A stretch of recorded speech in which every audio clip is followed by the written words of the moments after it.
Fabulous. We're just admitting a few more people, so just bear with us for just a moment while people are jumping on. While they're waiting, Kelly, they can gather their list of questions if they want to, if they've got questions they want to ask the panel. Yes, And, absolutely. and Write down your questions. We'll do questions at the end, and you can jump on and ask away. We'll try and support you as best we can from that perspective. Absolutely. All right, so we're going to get going. I know that people are going to join randomly now. Okay, so I'm Kelly from Bookkeepers Support. We have with us Leanne Lewis from the Australian Bookkeepers Network, our wonderful association, and we have Sonya Farrell from My CPE. Now, the reason that we've gotten together is because we've found that some of the certificate fours are not TPB recognised, and so there's quite a few issues around that. So we're just here to highlight, the journey that you need to go to your BAS agent registration, but also how to avoid those ones, the cert fours that are not relevant, and really muck up your journey. So I'm going to hand it over to Sonya now, who's going to do the presentation, and then we're going to have questions after. So please write down your questions or put them in the chat box and we can address them from there as well. So there you go, Sonya. Great. Thanks, Kelly, for the opportunity to discuss education through our aspiring BAS agents and some of the traps that we've recently seen others experience. So hopefully we can help pave the way to a smooth education process and journey to BAS agent registration.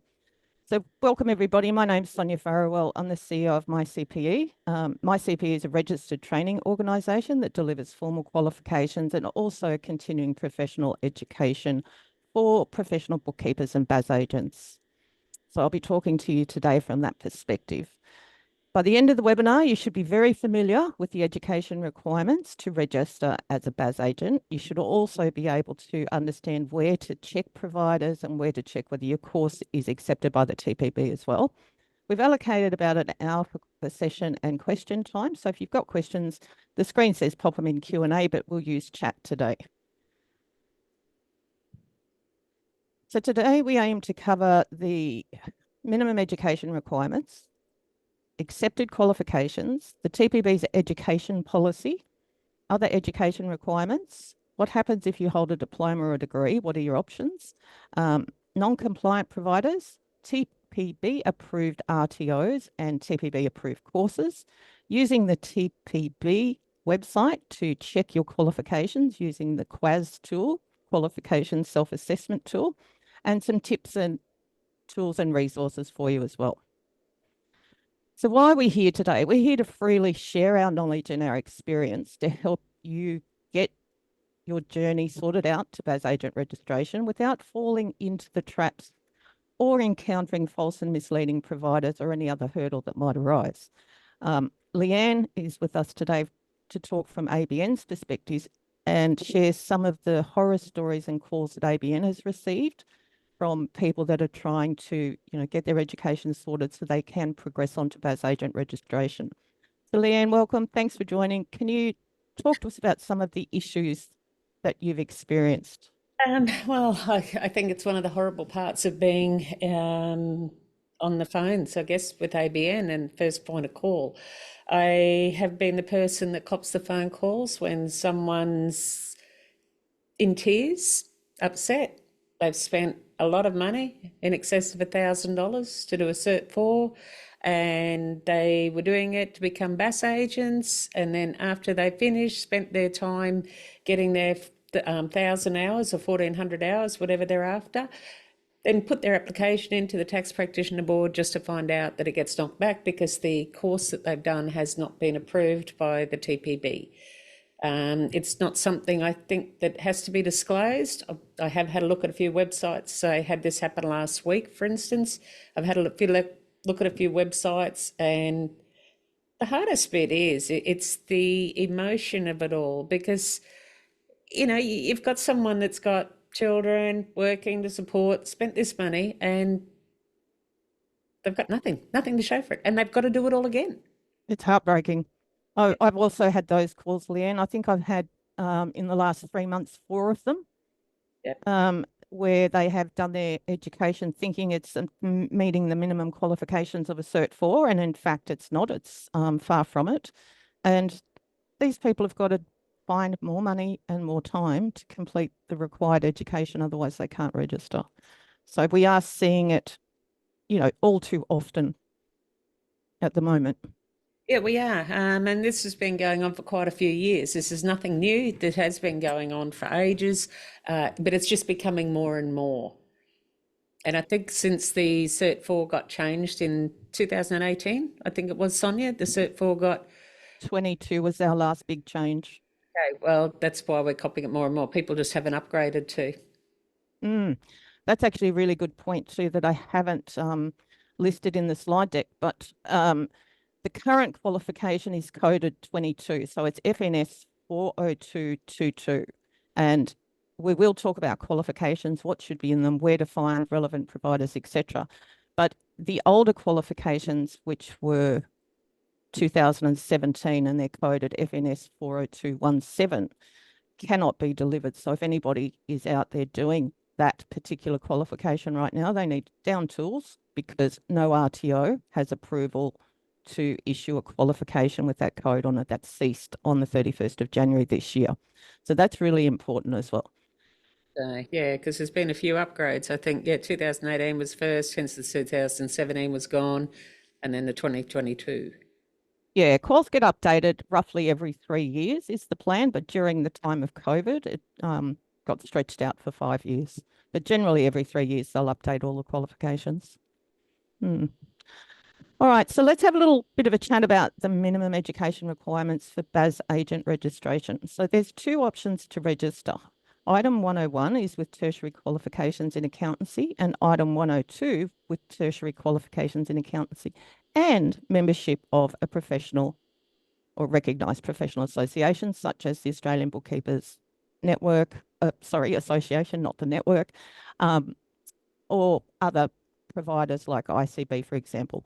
So regardless of which pathway you take, at a minimum, you will require a Cert 4 in accounting and bookkeeping.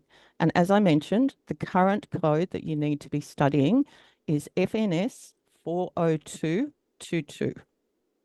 So both pathways will be accepted. The key difference there really is if you're a member of a recognised professional association, you only have to show 1,000 hours of relevant experience. If you're not a member, then you would have to show 1,400 hours of relevant experience over the past 4 years. So this is referred to as your base qualification. So that's the minimum the TPB would even look at before they would register you. So applicants must also include an approved course in GST BAS taxation principles. And generally that is included, well, it has to be included in your certificate for accounting and bookkeeping. But if you're studying a diploma of accounting, it may not be included just because of the nature of the qualifications. They are different. So the Cert 4 in accounting and bookkeeping has BAS and GST payroll as core units. So if you're studying the code I mentioned, you'll be getting the right education for your base qualification. Now, most applicants will also need to complete a unit in the TASA 2009, including the Code of Professional Conduct. So the TASA 2009 is the Tax Agent Services Act, and that is the overarching framework that registers, regulates and governs tax practitioners in Australia.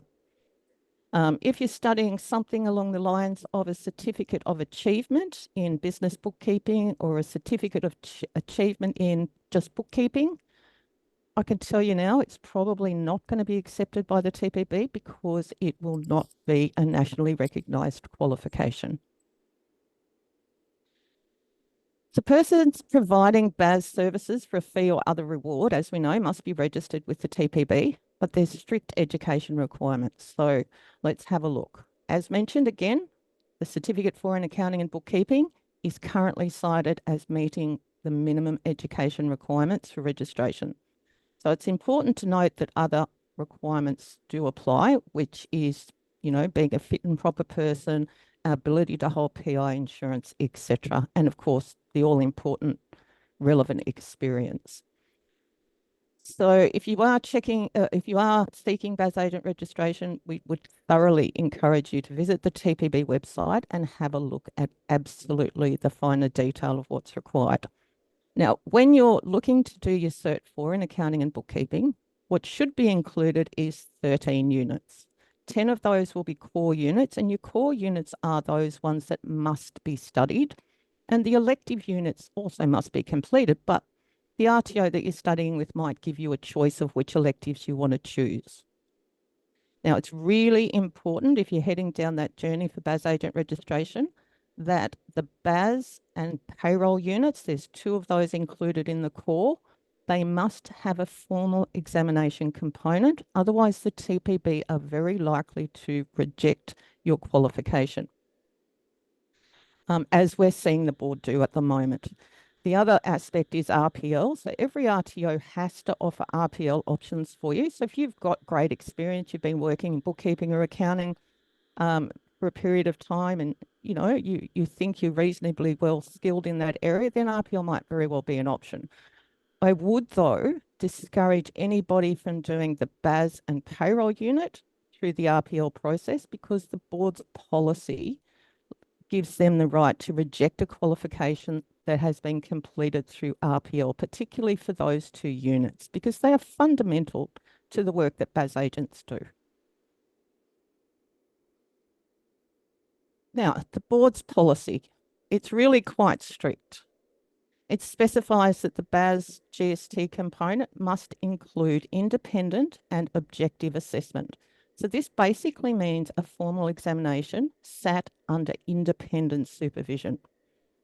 The policy requires 40% of assessment to be completed in this way. So that's quite a large chunk of assessment to be sat under formal exam conditions. And as mentioned before too, the other requirement will be to do a separate unit in the TASA 2009, including the code. And the board's policy on this is that that unit should be at least half a day, and again, sat under formal exam conditions. Now, when the board say half a day, they say 3 hours is a half a day to meet this requirement. And again, the board's policy on recognition of prior learning is that they reserve the option to reject the qualification if some of the units have been completed in that manner, particularly the BAS unit and the payroll unit. Again, you can check the board's policy because it does change and evolve. It's on their website for anybody that needs to have a look at it.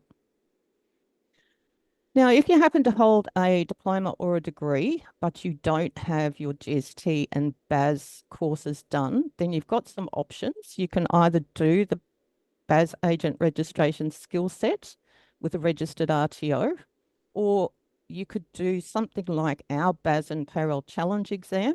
It's a 3-hour exam set under formal supervision, and it's particularly approved by the board. They've actually been thoroughly through that exam, every question of it, and approved it for that reason. So your base qualification then would be your diploma of accounting, but you may not have payroll and BAS education. So you've got 2 pathways you could do. So you could take the longer pathway, doing the BAS agent registration skill set, or an exam-based option, such as one that we offer. You would also probably need to do a course in the TASA as well. Now, just going back to the TPB, they are going through a process of cleaning up their lists at the moment of compliant providers and approved courses. So that's going to make it a lot more transparent for people to find information, which is fantastic. So non-compliant providers are unfortunately in the marketplace. So it's really important to be certain your education provider and your course are both approved by the TPB. So we've recently seen the impact of these providers and aim to help you avoid these pitfalls. I'm going to show you where you can find decent information to check if your provider is an RTO and if they have the right course on scope. So your qualification must come from a registered training organisation or equivalent institution.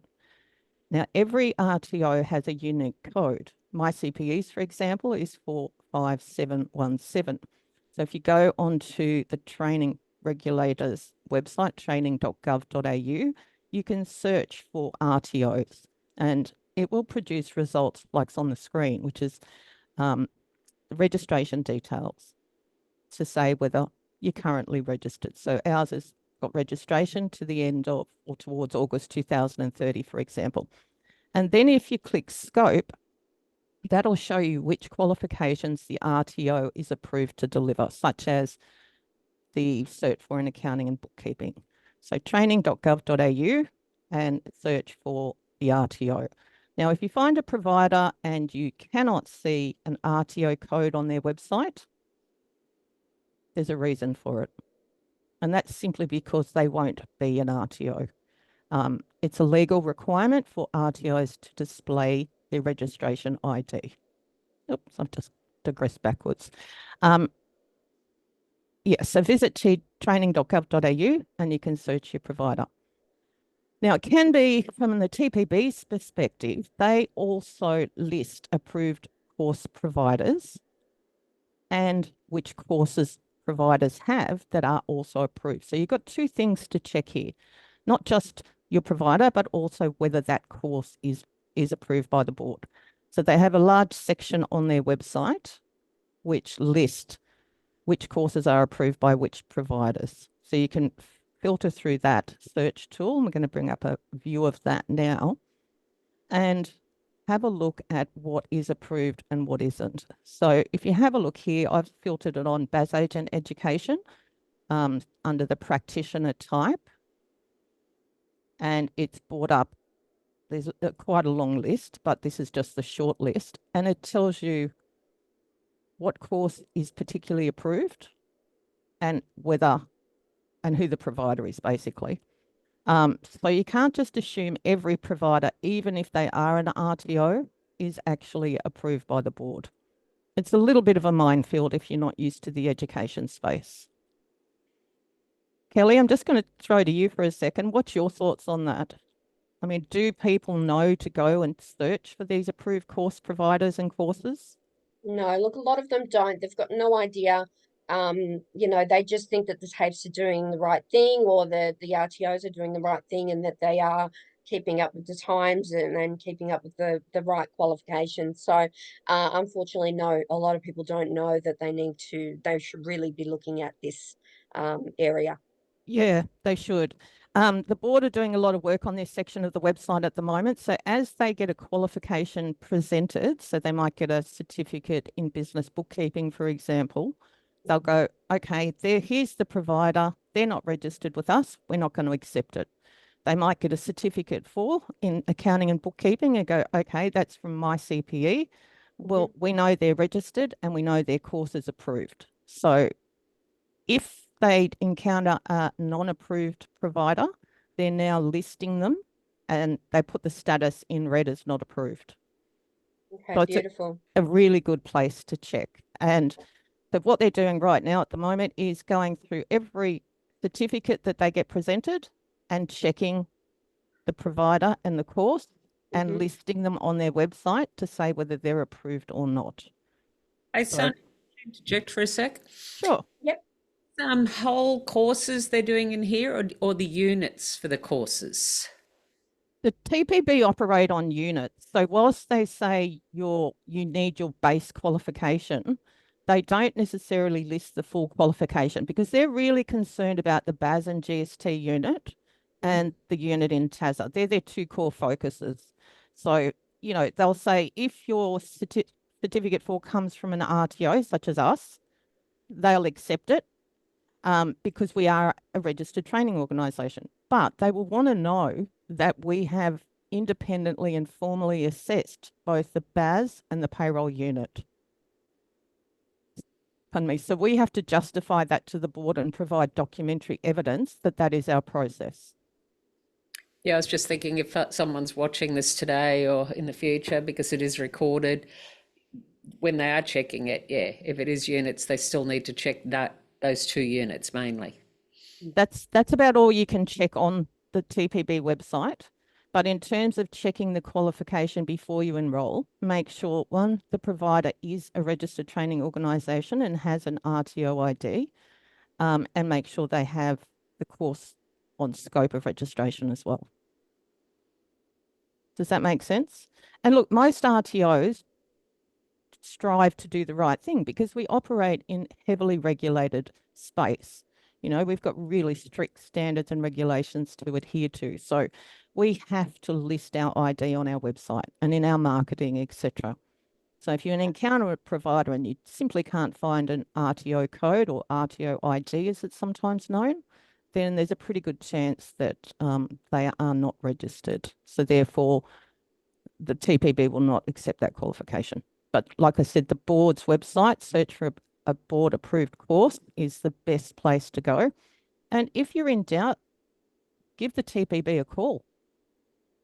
Yeah. Yeah, reach I out. just have a question Mm. from Ali. My RTO shows approved for NFSTPB 401 and 402, but not approved for the FNSA CC 411. They have recently completed the FNS 40222, which included that course. So does that mean that they need to redo that unit with another RTO? I'm just reading Ali's message. Just bear with Yeah. me. Approved for 401, 402, but not approved. Ali, my question to you is, are you registering as a BAS agent or a tax agent? A BAS agent. Okay, then 411, ACC 411 is a unit in tax. Mm. It doesn't. It came up when I put BAS agent as the practitioner type in the TPB Yeah, website. it's So don't be concerned because that was an elective unit for you. Yep. And it's not one that the board are looking for. Okay, cool. So you'll be fine. I In just got a my mild humble panic. opinion. No, that's okay. Thank you.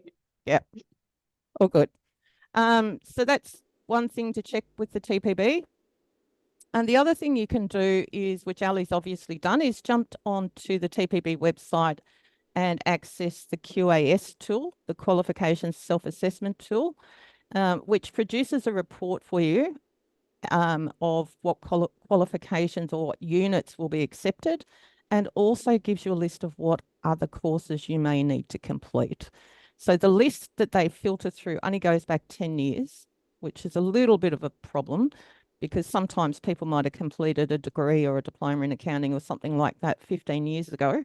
In that case, you need to contact the TPB. They will ask for the qualifications and the transcript or testimonial to be sent through to them, and they will manually assess it and come back and say whether they'll accept it, and also give advice on what other courses you would need to do to complete your BAS agent education prior to registration.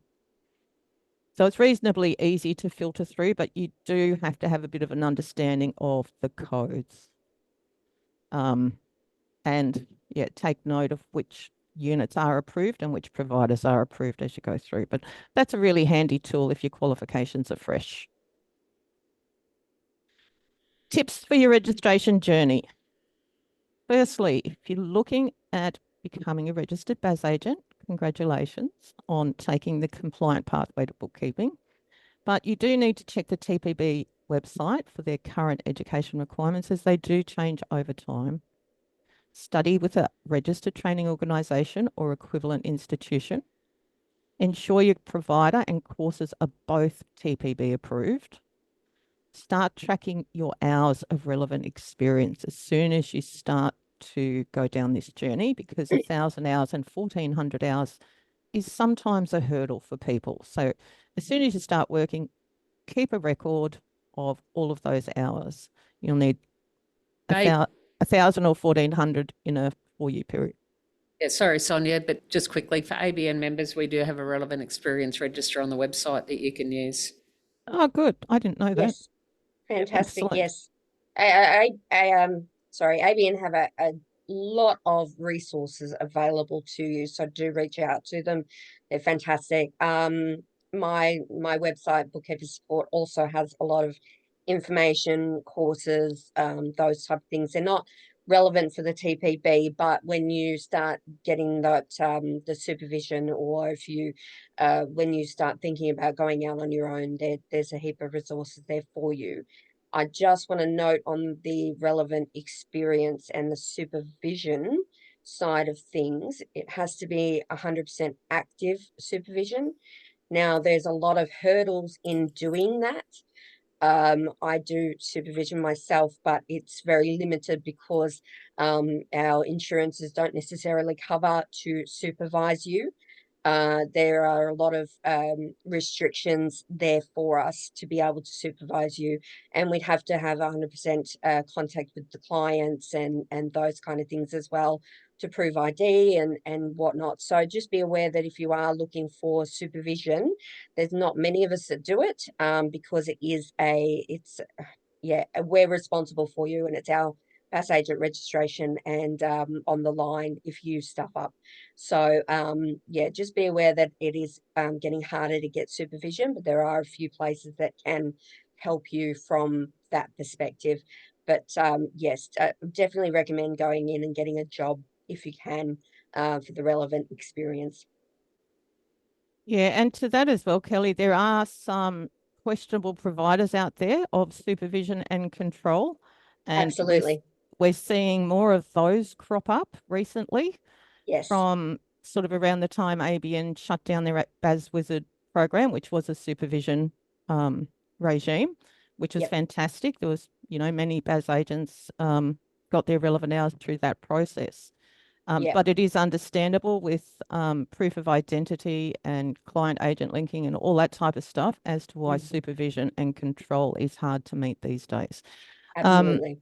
I'll add to that because there are some other that I've had across my desk is people that have actually gone to the TPB with their supervision model and been knocked back.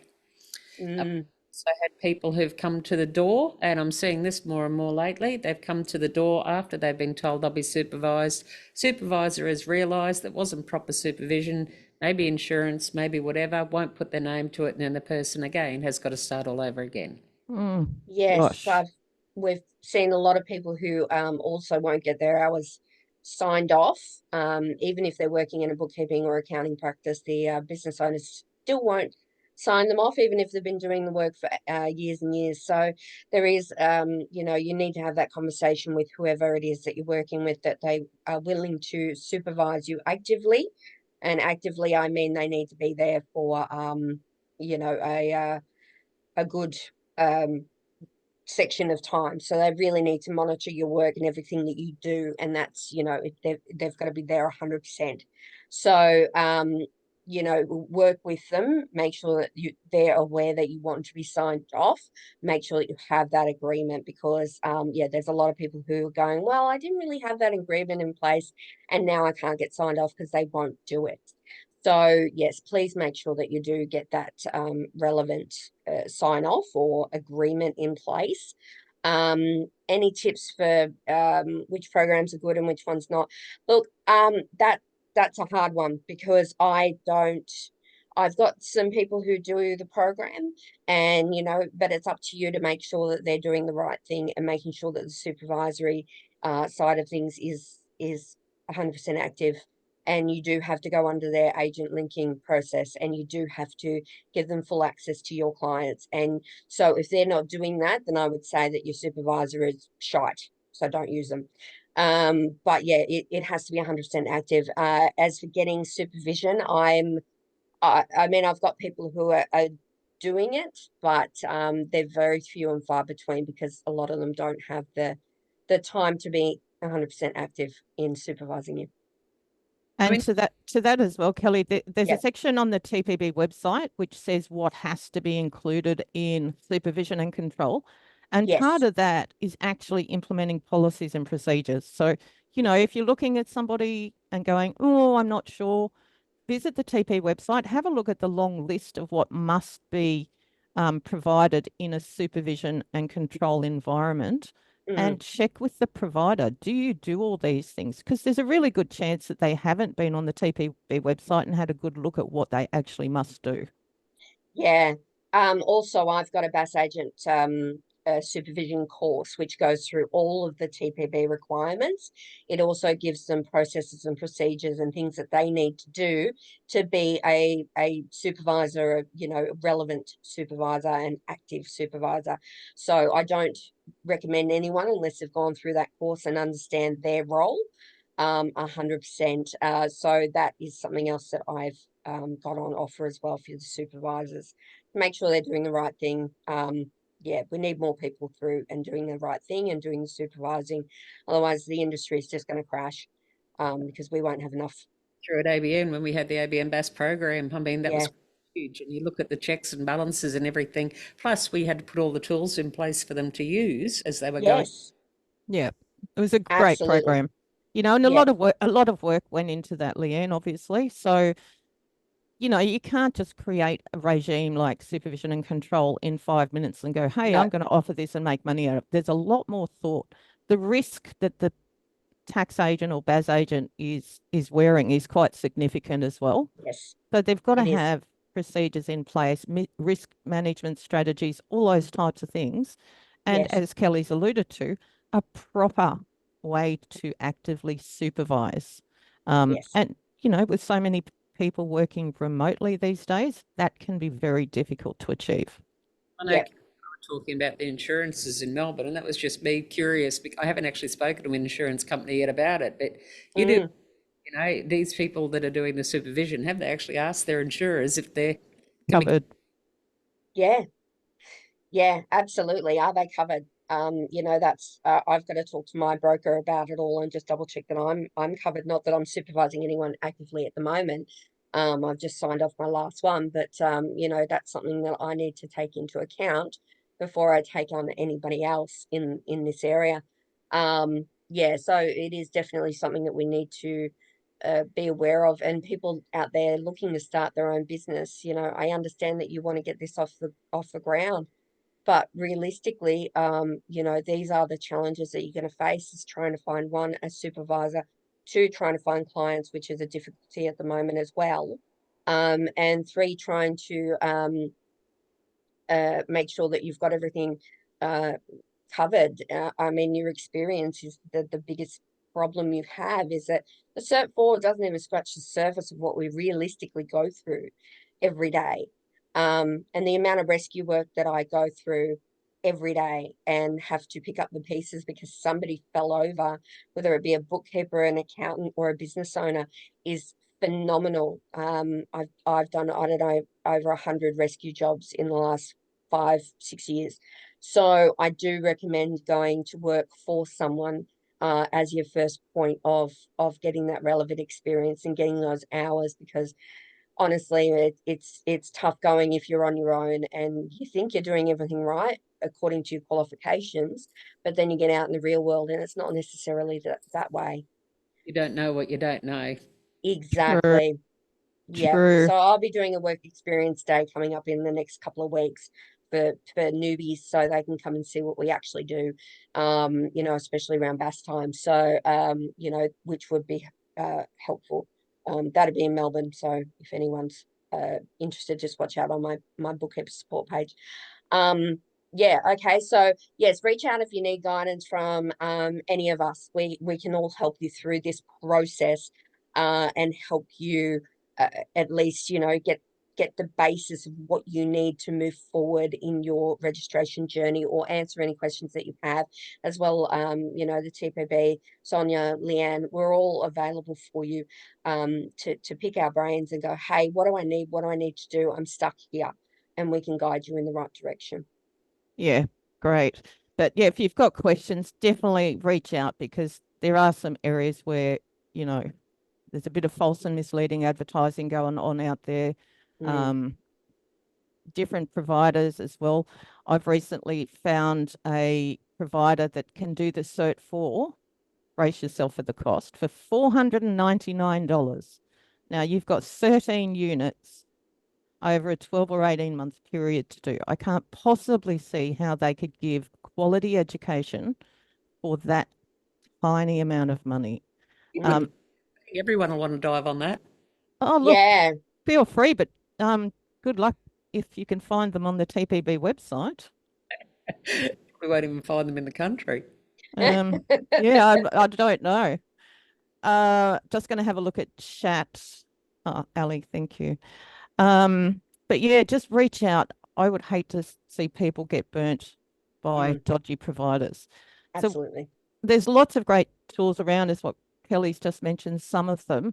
For our viewers that do watch this recording or are with us today, there's a free learning experience on our website for you, and it's registering as a BAS agent. So it's an online course. It's a guided journey of the steps and, you know, what you need to be aware of to register. So grab the code, which is stars of 24, and find that course on our website, and you can go through and register. I think it takes about an hour, but it's got some really good tools and resources attached to it as well. Yeah, I've also got an introduction to bookkeeping, and it goes through all of those steps as well. So that's also on the Bookkeepers Support website for you to have a look at. Yeah, it's just a video. Excellent. ABN website has loads of information on all things Heaps. bookkeeping. There's a particular page, or there's two of them actually. One is how to become a qualified BAS agent. And there's another page on there, which is how to become a professional bookkeeper from memory.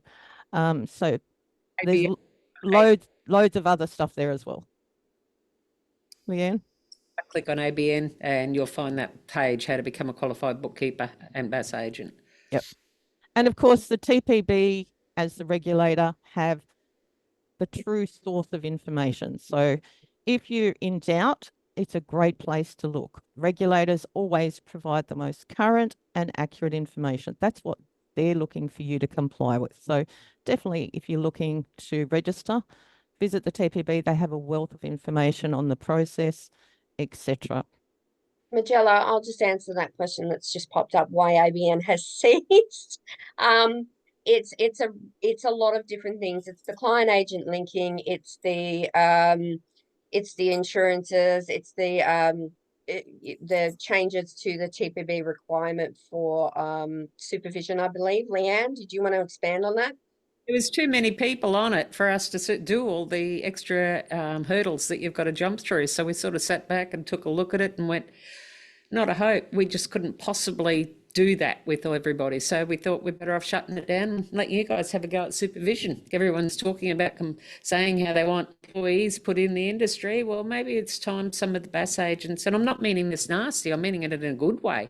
Maybe they're taking on some of these juniors or people that are keen a couple of days a week. If 5 of you took on 5 hours, that's 25 hours they get, and you can all pitch together and help. Yeah, and to that as well, there's well, we'll see the federal budget come down in May, and what the education funding is for the year ahead. But last year, there were a lot of traineeships and apprenticeships that were attached to Cert 4s, including the Cert 4 accounting and bookkeeping. So if you've got the opportunity, Kelly, to take on some staff and get them trained properly on a traineeship, you'll get funding for their education and probably some partial funding for their weekly wage. And for the viewers today that are looking at becoming a BAS agent, have a look in your area to see if you've got a growing bookkeeping practice that you can approach to say, well, would you be interested in taking me on as a trainee? Yeah, go to the ABN coffee clubs, the ICB coffee chats. You know, there's so many BAS agents in there, and if they need a hand, at least you're forefront of their mind. You're local, you can come in, you can learn. You know, those are great aspects, great opportunities for you to attend and learn as well. So I really recommend them. And Leanne, you've got ABN coffee clubs all over Australia, don't you? We do. We've got everywhere. And if there isn't one, I mean, often people ring me and they say, I'm in this area. I check how many are there and we set one up. So we work with members. But as I said before, we do have, and it's born out of those coffee clubs where a few of our members all pitch in and hire one person to help all of them. And they do a couple of hours with each of them. And that's awesome. The whole industry. I remember back when I was involved in this whole Cert 4 and everything. You remember, Sonya, when we were down in Sydney and Delly Ratton and myself and the boys? Oh, you're showing my age, LL. That's a long time ago. There. And I remember at the time, one of the things I was thinking, 24 years. This should be an apprenticeship. I mean, it leads itself so well to an apprenticeship. And so look, and the best way how I learned was a traineeship in business administration, and I was doing the books, and that's how I did how I started in bookkeeping many years ago. And then I kind of dipped out of the industry and went and did a whole heap of other jobs. And then came back and I'm like, yeah, actually, this is where I need to be. This is what I want to do. So you know, it was good to do that traineeship because then you know, I got the qualification, but I also learnt a lot while I was there. You And can't beat a combination of education and Mm. practical hands-on tools skills. Absolutely. You're going to learn, especially if you're working with a really good bookkeeping BAS agent firm. There's just Yes. so much to learn, so much to know, and changes that our industry have to keep up with are just constant. You know, whether it's Yes. tax, fair work, compliance. Identification, compliance, Yep. checklists Yep. galore. Oh my God. Yeah, it's getting to be I mean, it's been a challenge over the last 5 years, obviously, with all the massive changes that we've had in our industry.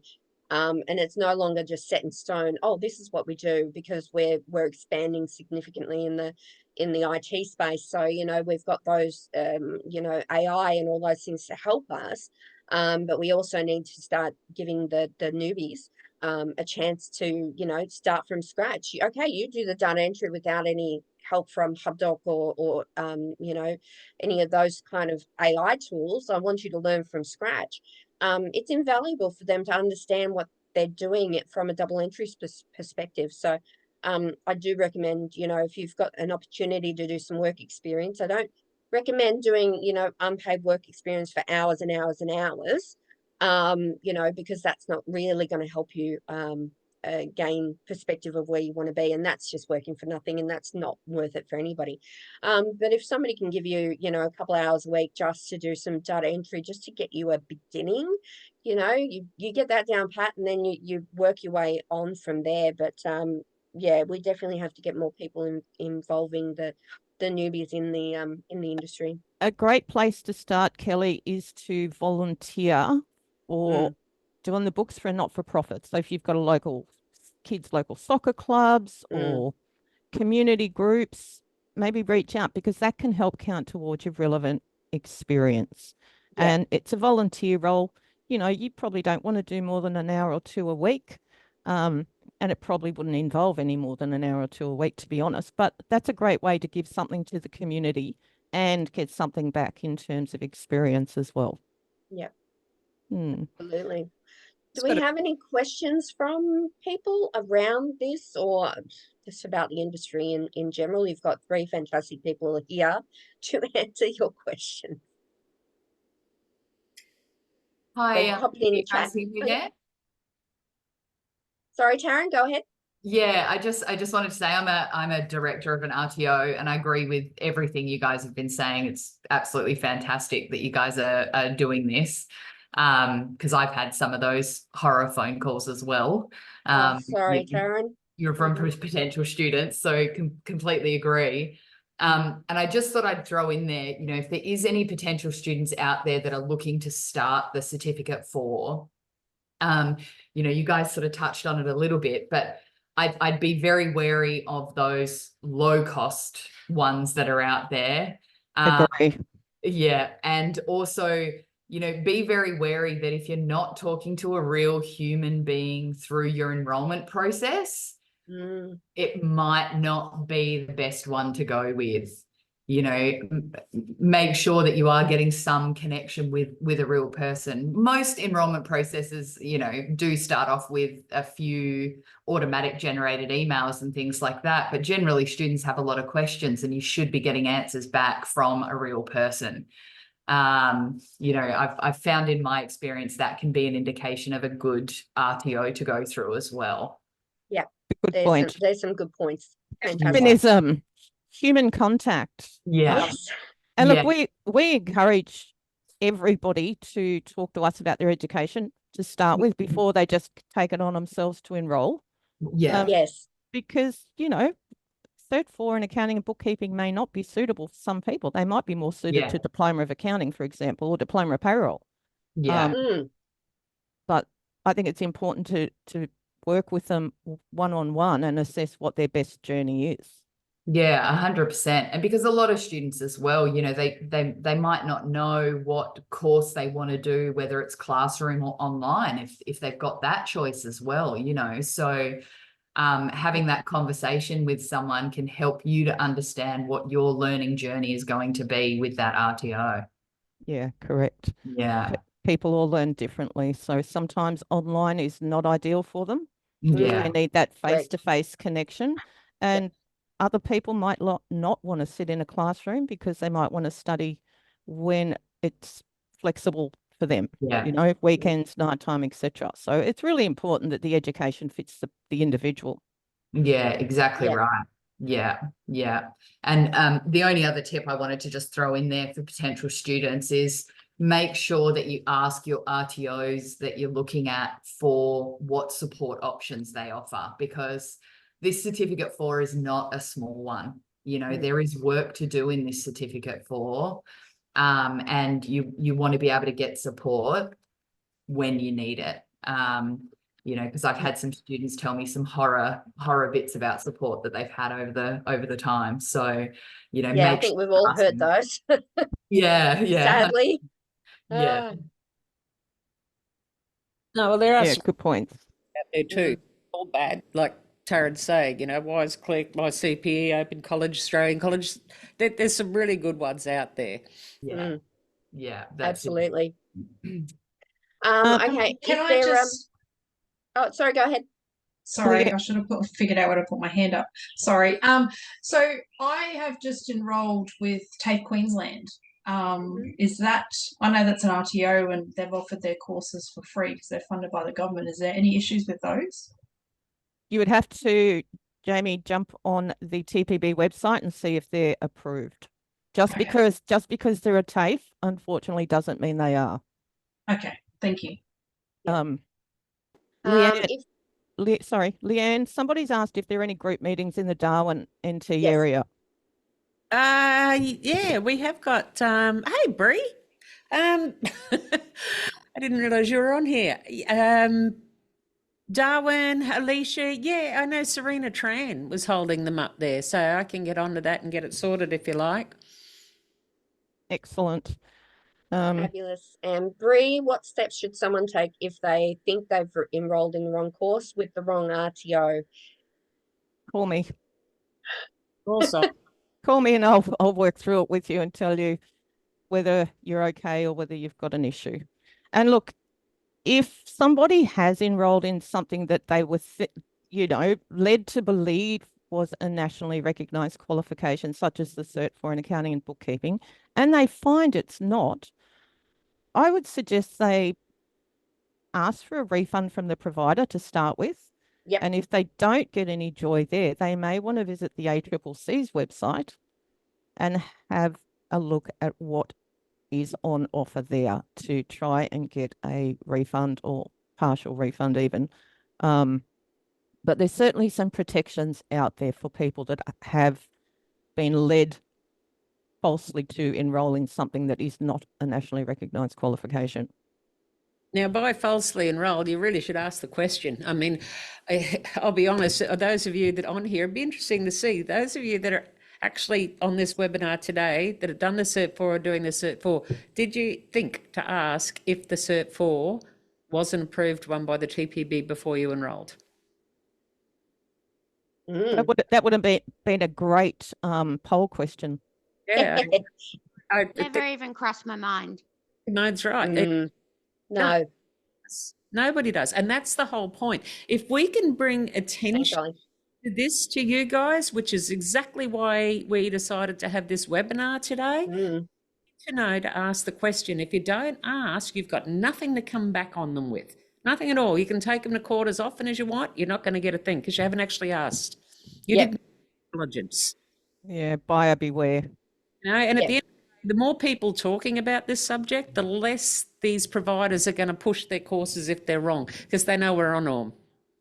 Yep. Well, my provider was offering the old course, the 202, the old one anyway, only up until this year, and they've moved over to the new one. And I only had a couple of units to finish. So I went into the new year, which turns out was lucky because my certificate now says FNS 40222 rather than the old one.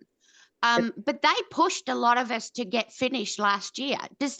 Will that mean that their qualification is out of date and therefore not recognised? The last date that qualification, FNS 40217, could be issued by any RTO was the 31st of January 2024.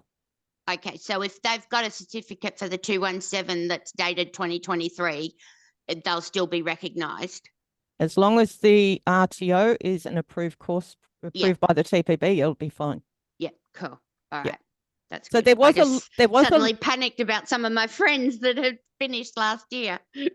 There was a long teach out period on that qualification, longer than normal. So as of the 31st of January, anything that was an FNS qualification, so FNS 50217, Diploma of Accounting, or FNS 50417, Diploma of Payroll Services, the end date was the 31st of January 24. So, and just reading. we should all be in the 22 versions now if we're studying. So FNS 40222 is your current code for Cert 4 Accounting and Bookkeeping. Catherine, you're right. Anything you're doing in life, when you're working through something while you're doing a course, it makes life so much easier. Yes.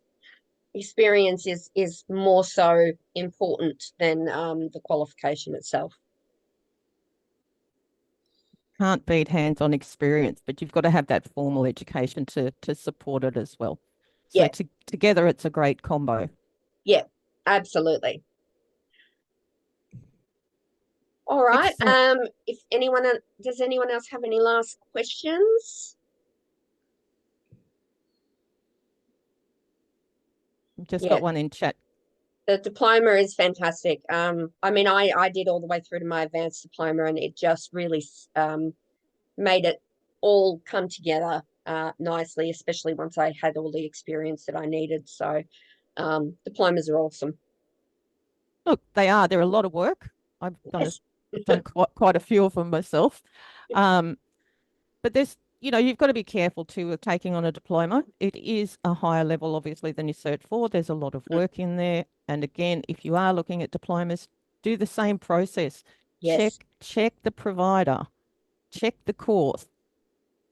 Make sure it's all nationally recognised and a valid diploma, because you can use your Diploma of Accounting or Diploma of Payroll Services to register with the TPB, as long as you tick the box that you've got your course in GST and BAS principles ticked and your unit in TASA. So, like I said earlier, some people they're better placed doing a diploma. But I will point out that the Diploma of Accounting does have prerequisites, which are some of the Cert 4 unit, basic foundational skill type units. That's good to know, because I didn't know that. I did all the way through Cert 3 all the way through to advanced diploma. So Excellent. Awesome. All right. Any other last minute things, Sonya or Leanne? No, I think I've covered everything that I wanted to get out there. Yeah, and we've had some good questions come through, so hopefully we've dispelled some of the myths that are floating around. Yeah, I think the messages out of the whole thing are ask the question, does this meet the criteria for you to become a BAS agent? Yeah. Absolutely. All right. Well, as we said, if you need anything, please do reach out to us, and we will absolutely respond as soon as we can to help you through anything that you're dealing with in regards to this area. Thank you very much for attending. We will put the recording on, it'll be on my YouTube channel, and it'll be on the resources page of the Bookkeepers Support page. So you can share it from there for anyone that you may know that's going through this or needs to understand this as well. So share it around. And thank you very much, Sonya and Leanne, for Pleasure. Welcome.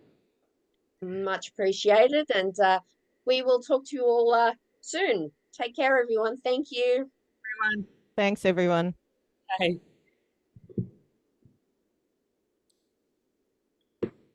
Thanks, Kelly. Most welcome. welcome. Thank you, Leanne. Thanks, guys. Have a good afternoon, eh? You You too. too. Chat later. Bye.